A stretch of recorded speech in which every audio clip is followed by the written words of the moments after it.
I think we can get started with talking about a little bit about what we're going to do so long. We can. And I think the most exciting part of it is talking about why are we cooking with Knorr. I think a lot of people, especially for you being a cookbook author, they think like, why are we using a cooking sauce? But you actually have Knorr in one of your recipes in your recipe book already. I do. I have the Knorr white onion soup in my lasagna recipe. I love it. It's so But that's yummy. in there because it tastes nice. Yeah. Tonight we're basically just trying to do something quick and easy for a Monday, for a busy day. And so a lot of people are very snobbish about only eating whole food or healthy food or the healthiest possible thing and using raw ingredients. And usually we are too. We love doing that. We both enjoy spending lots of time in the kitchen, but if you've only got like 20 minutes, this is an option that really, really goes down well, and you can sort of show to your friends that you can cook without having to spend hours in the kitchen. It's really tasty and it's really convenient. And like Don said, some Mondays are just a little bit manic, hence the word Manic Monday, I guess. And today we're going to show you an easy and delicious dinner recipe that you can whip up without much effort and without many ingredients. There's actually only a few here in front of us. And the other really exciting thing we want to share is the ProVeg partnership with Knorr. A big part of that is sort of endorsing a report that they've got called the Future 50 Foods. It's 50 foods that Knorr and a bunch of experts in nutrition and environmentalism have said, you know, should be more included in the future. And as food lovers, we both thought that we would be able to identify most of them. We would be like, oh, of course we're using these foods. But as we looked through the list, we actually realized that there are a lot of foods on that list that are great for the environment and great for our health that we actually aren't even using. And so it's broken up: cactuses, mushrooms, tubers, root vegetables, grains, sprouts, algae, leafy greens. And you know, when we thought about that, we were like, oh, we know all of those things. And then when we looked at the list of mushrooms they had, there were mushrooms that we hadn't heard of. And we looked at even the beans. We have tons of different beans, and we didn't have all the ones they had. And you know, there's thousands of types of edible food that we've identified. And as humans, we only eat 100 to 200 of them. So it's a really exciting report. Yeah, and things like pumpkin leaves. I never even thought about cooking with the actual leaf of the pumpkin. We've done beetroot leaves, but never pumpkin leaves. And it's one of their Future 50 foods. I'm really excited to get some pumpkin leaves. But so we thought it would be easy for everyone to start off quite easy with lentils. So I think most of us have heard of lentils. And I think maybe in the next few ones we'll go with slightly more exotic ingredients. But lentils are high in fiber, they're a good source of protein, they're a good source of carbs. From an environmental point of view, they have a very low carbon footprint and also use very little water. So they're a great option. They're also very cheap and super easy to find. We just picked up, it's just the Pick n Pay Live Well brand of lentils from Pick n Pay. Usually we cook from scratch, but obviously as part of the convenience of a Manic Monday meal, we are going for lentils in a can today. And also lentils are super convenient in the way that you can use it for a variety of dishes. I mean, we make everything from lentil stews and lentil soups to lentil dips instead of hummus when we run out of chickpeas. Yeah, that was one of the coolest things we found. If you run out of chickpeas and you want to make hummus, you can use chickpeas instead. I don't know if you're still allowed to use lentils instead. I know the purists won't allow you to call it hummus, but it's still really, really amazing. And yeah, a lot of people will say you have to cook the lentils from scratch, and maybe there's a tiny benefit from a nutrition point of view. But you know, if you're going to be eating out of a can helps you eat more lentils or helps you eat more nuts and seeds beans and legumes, then eat them out of a can. It's perfectly fine. And if you are someone that struggles to eat beans, then lentils is a good alternative for increasing pulses into your diet. It won't make you as bloated or gassy in the beginning as beans might do. So let's get started. It's a very simple but tasty lentil Bolognaise. And we're going to serve it with zucchini noodles. And we're going for zucchini noodles just to get some more veggies in there and make it a little bit lower carb and lower calories. Not because we are low carb, we eat tons of carb. We had lentil and grain salad on whole wheat rolls today. And oats for breakfast. So it's not no carb, it's just for those of you who want to try something different, get more greens in, And if you are trying to reduce your calories in a meal, this is a good way to do it. But obviously, if you don't have zucchini noodles, then you can also use normal pasta or rice noodles. But like I said, this is a great carb clever meal. Okay. And Leo will show everyone how to make some of these later with the spiralizer. But you could also, if you don't have a spiralizer, you could also just grate it or just cut it very, very finely, or use a julienne peeler. Yeah, exactly. Okay, so over to Leo. You can tell me what I need to do in the recipe. Okay, first I'm going to go through what we need for our recipe. Okay. So we need 1 onion that we're going to chop finely, and a garlic that we're going to chop finely. 2 large tomatoes. We've got medium-sized ones, so I'm going to use 3 of them. Then you need 2 carrots that you need to chop very finely or grate. I like to grate them, it's just quicker and easier. And also then it goes into the dish a little bit more. You need your tomato paste and 1 packet of the Knorr spaghetti Bolognaise. So this is the hero ingredient we are cooking with today. And it is vegan and super yummy. And we just picked it up at Pick n Pay, so it's super easy to find. They've got a big range of products that are plant-based. Even some of the products that don't sound like they're going to be plant-based are still don't have animal products in them, so they're perfectly fine if you're vegan. And then we need our lentils, so 2 cans or the equivalent of 2 cans. And then finally we need our zucchini noodles. So you'll see I've already spiralized these. This is how they look. But like Don said, if you don't have a spiralizer, and I'm going to show you how to use a spiralizer now, you can also just chop them finely into little julienne pieces, or you can also just grate them. It was really cool today when I went to Pick n Pay.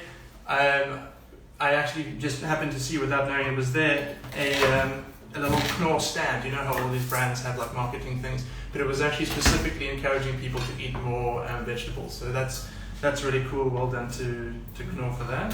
I found it interesting that soup was vegan that you saw. Which one? The pea and ham soup. Oh yes, the Knorr pea and ham soup doesn't have any ham in it, so that should also be pretty good if you want to have a non-meaty option that sounds very meaty. A lot of people ask us, but why would you want to eat something that reminds you of meat or that tastes like meat? And for us, specifically, we didn't stop eating meat because we didn't like the taste of it. We did it for ethical and for health reasons. So I still like the idea of pea and ham soup, but I don't want to eat actual ham. So this is fantastic. And I think the other big thing is for those of you who aren't vegetarian or vegan, who want to transition more in that direction, or if you have friends and family who want to transition more in that direction, it's an easy place to start with the alternative options. And if you give someone pea and ham soup, they're not going to be like, oh, this is terrible, I really want to eat what I was eating before, because they're very well known have been eating the pea and ham soup before anyway. So these alternative products really are a good option for people who are transitioning. Okay, so Don is chopping his onion and I've just chopped the garlic. It says 2 garlic cloves, but my garlic clove is quite big, so I'm only using 1. If you are cooking along, just make sure your pan's on, getting nice and hot. Okay, next I'm going to cut my tomatoes into small pieces, about that small, if you can see. I'll show you on the board as well. And today is also Green Monday. Thank you for ProVeg for doing a little shout out. Green Monday is a campaign launched by HSI Africa, the organization that I work for. It's an animal protection organization, and basically it just encourages South Africans to eat green or meat-free on a Monday to help save animals and also to help improve their health and to lessen the impact on the environment. And what better day than on a Monday to eat a little bit healthier and fresher and greener after a weekend of indulgence. The recipe says carrots cut finely. Now if you want to spend more time cooking, you can chop them less finely. The carrots are probably going to be the thing that take the longest to cook. We want to cook as fast as we can, so we're going to grate them. That's also a good option for carrots. Obviously the smaller the carrot, the smaller the piece of carrot, the faster it's going to cook.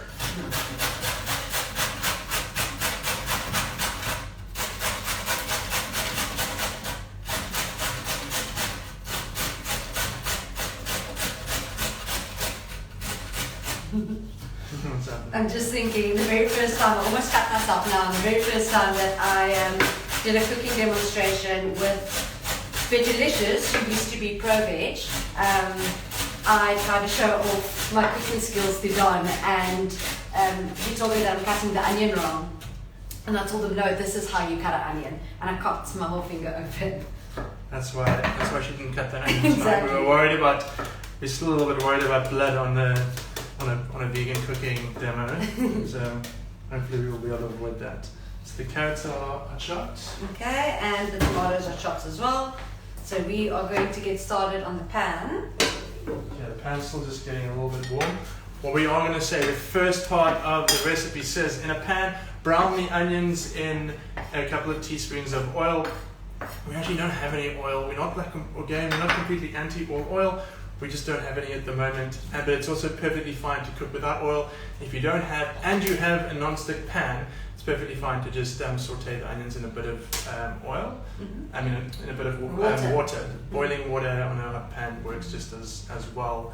And yeah. What I often do is I also add a little bit of veggie stock to my warm water, and then, hi Robbie, then I will add the veggie stock little bit by little bit to add more flavor to the onions and the garlic. And also, if you have fresh ginger, you can add some grated fresh ginger to this as well. Okay, so we're going to go across to the pan. I will just move. Now you can see our kitchen. So those are in there. And do you want to show them how to make the zucchini noodles? This isn't that exciting. I'm just browning the onions a bit, so I think you can watch Leo quickly make the zucchini noodles. Yeah, I'm just moving this over here so that we have the garlic. Okay, so I'm going to show you how to use a spiralizer, and then I'll also just show you how you can grate a zucchini. So we found quite nice and big zucchinis, they're about as big as my hand. You can also use the smaller ones, but especially if you are going to use a spiralizer, then it's much easier to use a bigger zucchini. So first thing you want to do is chop the ends off. I've also stuck the garlic in. And then this is what the spiralizer looks like. It's got some sharp edges on this side that turns around, and then there's a hole over here with the little blade on the inside here. Let me show you. How expensive is a spiralizer, and where can you get them from? So this one I bought at Wellness, and I think it was about 500 or 600 rand, but I saw recently that Clicks has them, and they were about, I think, 300 rand. You also get the handheld ones these days. It looks like a mini grater that you just hold in your hand, and then you spiralize them. So this is the blade, you can see, and there's different edges that you can use depending on how thick you want your zucchini noodles.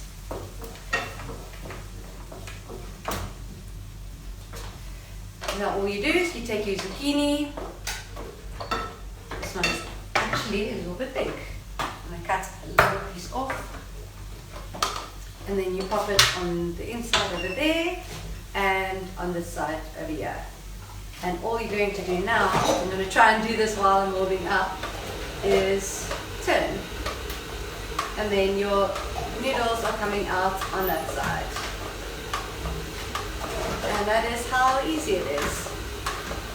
So I'm just going to put this down to save some time.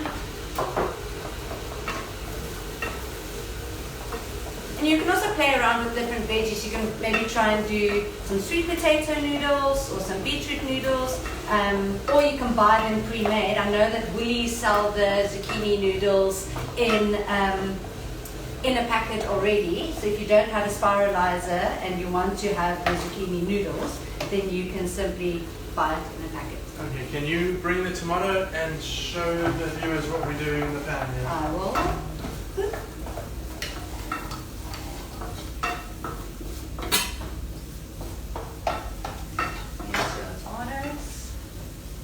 Time to turn. Do you want to bring it closer a little bit? So, the onions are starting to go translucent. if you're cooking with oil, it's going to be a bit hotter and they're going to have started browning. And if you're cooking with just a little bit of water, they won't brown as quickly.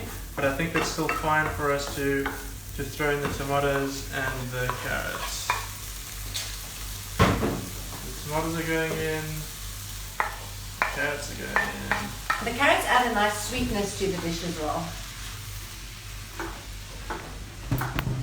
To me. So I'm almost done with the zucchini, and then I'll show you what it looks like if you grate it as well. Also, just a little tip, you always add your onions to the pan before your garlic, because garlic burns quicker than onions. So that's why you want to cook your onion in a little bit of water or oil before you add the garlic. Yeah, so just a warning, if it looks like I'm crying, it's these onions have suddenly started to make my eyes water a little bit. So as I showed you before, there's our beautiful zucchini noodles. And one of the easy ways to stop the onions from making you cry is to just, once you've taken the peel off and chopped them in half, just run them under water. And then if you run them under tap water, it'll keep some of the sort of like gases or whatever out of the air. I should have done that before I started chopping. So on your spiralizer, this is what you have left. So it looks like this. And then I don't like wasting this, so what I usually do is I take these bits, and if I'm making a smoothie the next day, I will keep them and chop them or chuck them in the smoothie the next day. But in this case, I'm actually going to chop this up and add it to the pan as well.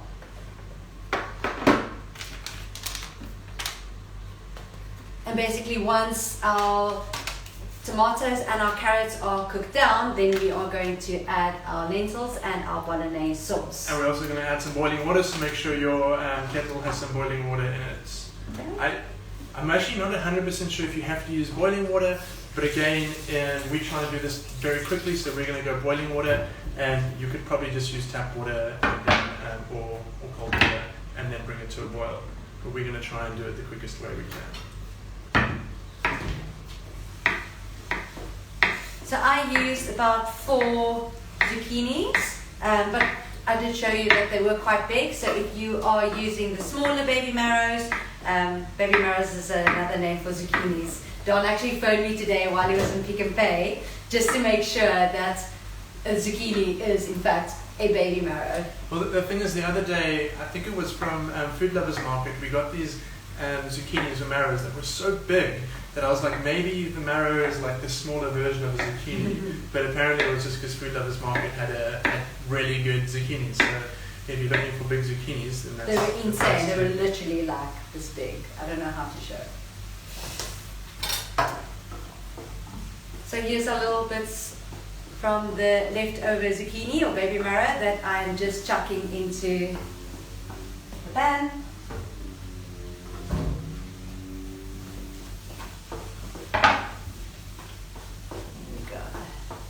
And we're hoping to make this a 30-minute meal. Obviously it's going to take a little bit longer because we are chatting with each other and also chatting with you guys. Don always says that I like to flirt with time, especially in the kitchen, because I like to play around. When he cooks, I promise you it's done in like 10 or 15 minutes.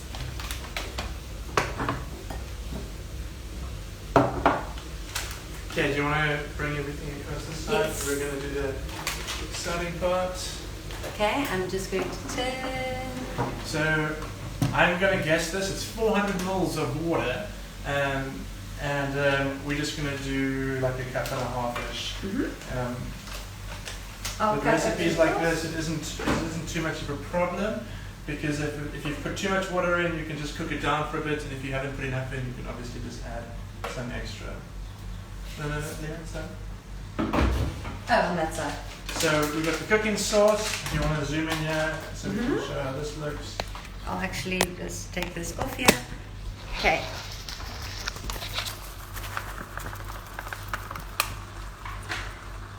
So let's just get that in there so it doesn't make clumps. And so this is obviously Steaming adding up, yeah. a lot of flavor. Don't get too close, or it's going to get... It smells so nice. And so there's obviously a whole lot of different herbs and spices in here. And And yes, there are going to be some flavor enhancers, but nothing absolutely terrible. And again, look how quick and easy that's getting nice and thick. And we also, because this is kind of optional, I think. It's in the recipe, but I think it's optional. The last time we did it, I don't think we used it, but we're going to add some tomato sauce. Tomato paste. Sorry, it's just this cuckoo tomato paste, because we like it to be really nice and tomatoey, like a normal Bolognaise would be. Whoops. And again, if you really wanted to, you could like cook down hundreds of tomatoes over hours and hours and hours to get it very tomatoey. Also, just another tip, remember to taste your food while you are cooking. Some people like it a little bit sweeter, some people like it a little bit saltier. So always follow the recipe, but taste in between so that you make sure that the recipe or the end result tastes the way that you want it to taste. And you also know what your friends and your family like. I obviously love spicy food. Those of you that follow me know that I chuck chili or sriracha on everything. So I might just take the sriracha bottle with me to the table and do a little squish over. Okay, so have a look at that. That looks so nice. I'm taking over. And sure. It's getting nice and thick as well. And we're going to just chuck in the lentils now. And we drained the lentils, just so that you know. These are two cans of drained lentils. We have drained the lentils, and if you are very concerned about the fact that there's salt in the cans, because that's obviously the preservative, you can drain them and rinse them. But we're not too worried about that. We've both done some exercise, so a little bit of extra sodium is not going to kill us. Even though usually we try not to eat too much extra salt. Oh, that looks amazing.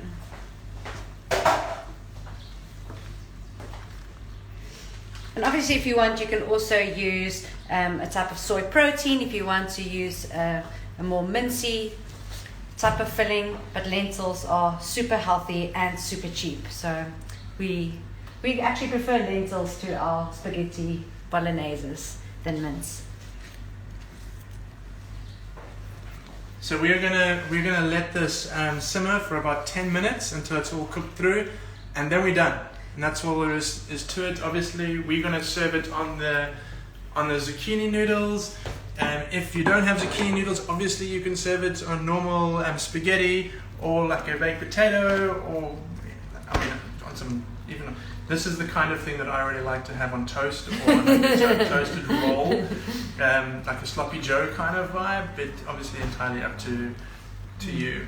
Yeah, so this is dinner, guys. We're obviously not going to keep you waiting for 10 minutes just to show you, but we will dish it and take a photo of it afterwards to show you what the end product looks like. And if you did cook along, or if you do this recipe tomorrow or during the week, please post on social media and tag us at ProVeg ZA. Let us know what you thought. Also, let us know if there's any other Knorr products out there that you think we should use. There are a whole lot, and we're going to be doing a few more with Knorr, and we're excited about that partnership. So if you think there's something special that Knorr's got out there that you like cooking with, let us know. Okay, cool. Thanks for joining us, guys. Enjoy your dinner. Bye. Cheers, bye.